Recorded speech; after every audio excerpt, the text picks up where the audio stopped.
Good morning. Hi, everyone, and thank you for joining this Toolbox Talk.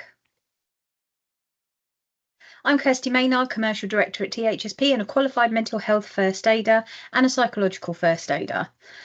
Alongside leading our commercial strategy, I take an active role in our wellbeing agenda, not just because of the services we offer to customers, but because I genuinely believe that that mental health is central to good business. Last week was Mental Health Awareness Week 2025, and the theme was community. It's a timely reminder that mental health isn't just personal. It's shaped by the people, policies and culture around us. And when people feel connected and supported, they're more likely to stay well and more likely to speak up when they're not. And that's where HR professionals and business leaders have a crucial role to play. So today I want to talk about the link between mental health, HR and community, and how each of us can help build a workplace where people feel safe, included and supported to thrive. And as a leader in an employee-owned business, the idea of community is part of our DNA. That's exactly why this session today is so important. So the big picture, mental health is a national issue and therefore increasingly becoming a workplace one. And here's the facts. 1 in 4 people will experience a mental health issue each year. In the workplace, mental health is a leading cause of long-term absence and it's growing. And according to Deloitte, mental health related absences and presenteeism cost UK employers over £56 billion per year. In 2022 alone, over 17 million working days were lost to work-related stress, depression or anxiety. And despite growing awareness, many people still don't feel safe enough to talk about it. And here's where community becomes even more critical. 85% of UK workers have experienced symptoms of burnout or exhaustion due to work-related stress. And that came from a study done by Reed. And yet only 13% of people felt comfortable about discussing their mental health at work. But nearly 47% of employees said that more open conversations would significantly improve their well-being. So this is the gap that feeling of community can close. When we create a culture where mental health is normalised, support is visible, and no one feels alone, we move from reactive crisis management to proactive wellbeing.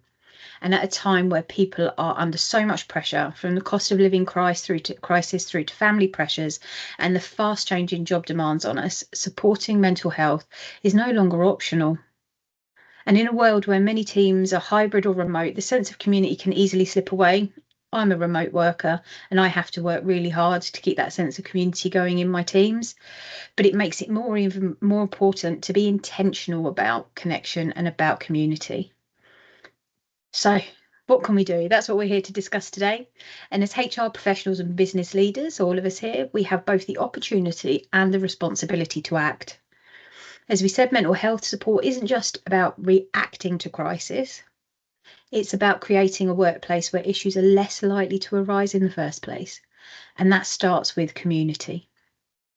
Because when people feel connected, supported and safe at work, they're more productive, loyal, resilient, and they stay. So here's 3 tools that can help to build community within your business. One is mental health first aiders. At THSP and across many of our customers, we have mental health first aiders trained and available. Mental health first aiders within our business are employees who volunteer. They volunteer to support their colleagues by listening confidentially, offering reassurance and signposting to professional help when needed. They are not there to diagnose or treat. Just like a first aider wouldn't set a broken arm, a mental health first aider wouldn't diagnose somebody. But what they are is a first point of contact. They're a visible sign that it's okay to talk. And often the difference between someone suffering in silence or getting timely support is the ability to have someone to speak to. When mental health first aiders are embedded in a business well, they help normalise mental health conversations.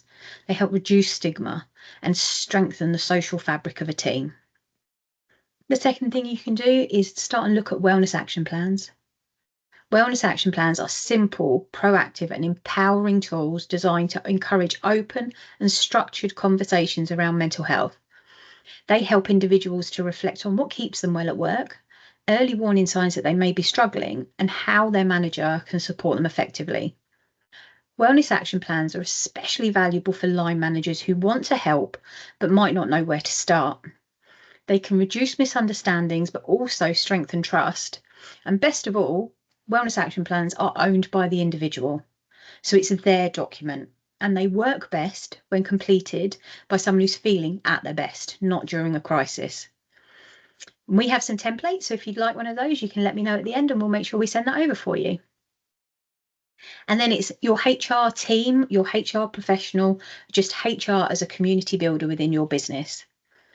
Often HR is seen as the people who deal with problems or policy enforcement. But in reality, HR is one of the most powerful drivers of community in any business. This means designing policies that promote psychological safety and mental well-being, encouraging flexible human-first working practices, offering training and tools that empower line managers, and making sure that well-being isn't just a bolt-on, that it's really baked into your culture. When employees feel that they can bring their full selves to work, ask for help, and be treated with respect, that's when a business and its people truly thrive. And there's a business case for mental well-being as well. When businesses actively prioritise mental well-being, the results are measurable. For every £1 invested, employers can see a £5 return. And this is driven by improved morale, reduced absence, and better focus.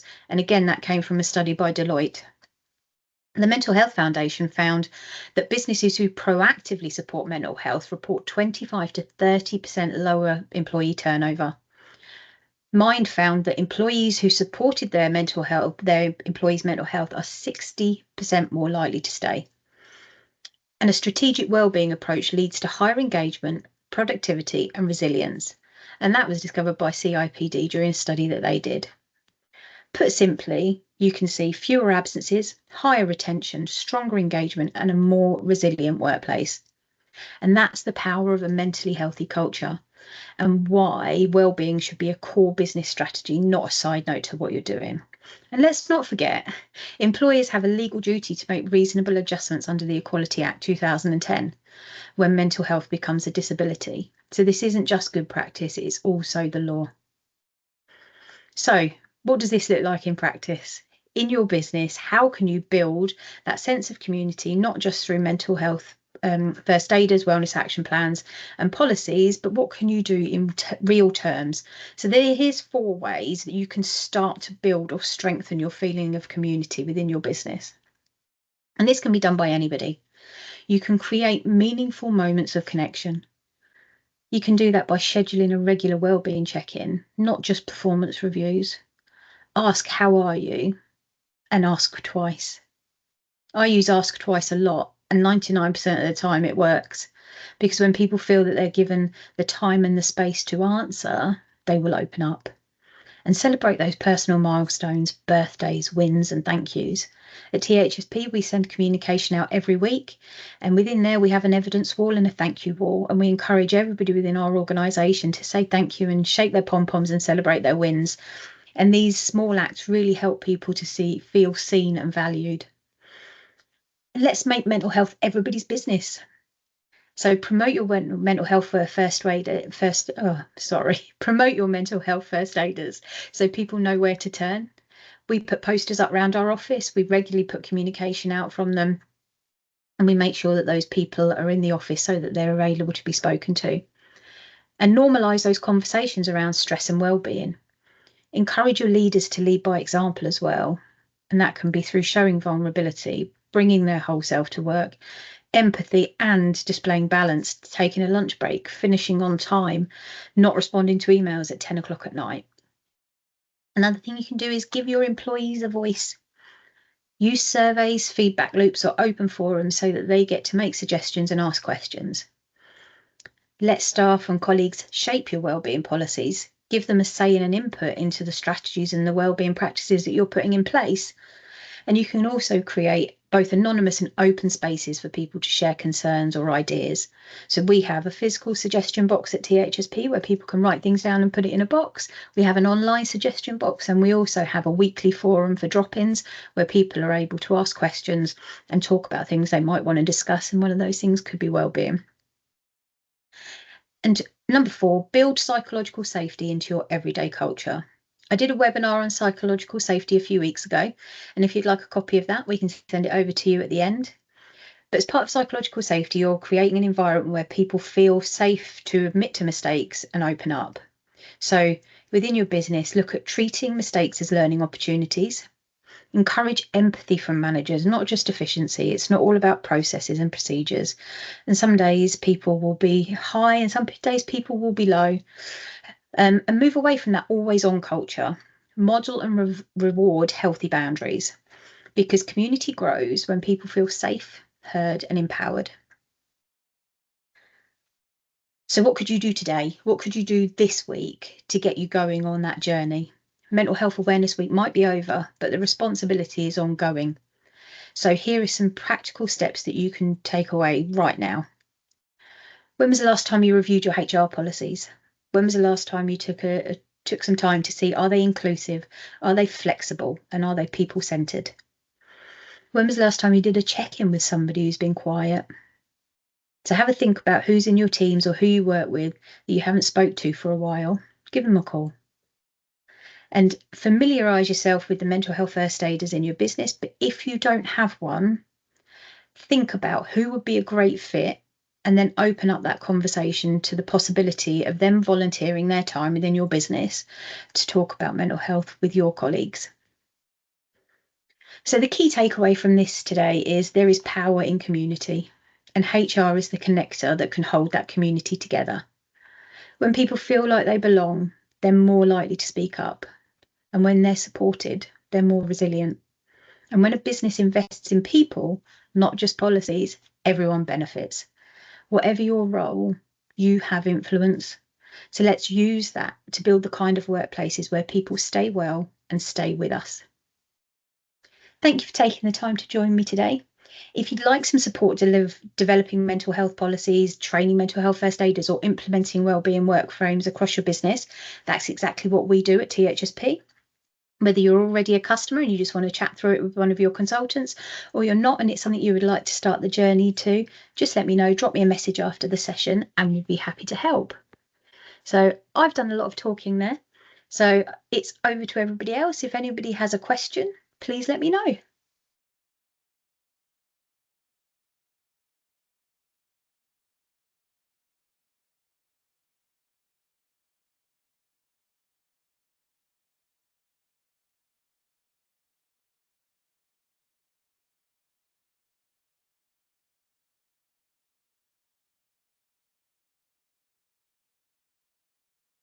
It doesn't look like there's any questions for me. But if you did have a question and you wanted to speak to me outside of this session, then you can get me on my email address, which is kirsty@thsp.co.uk, or you can respond to the invite that was sent out and we'd be happy to answer any questions that you might have. Thank you very much.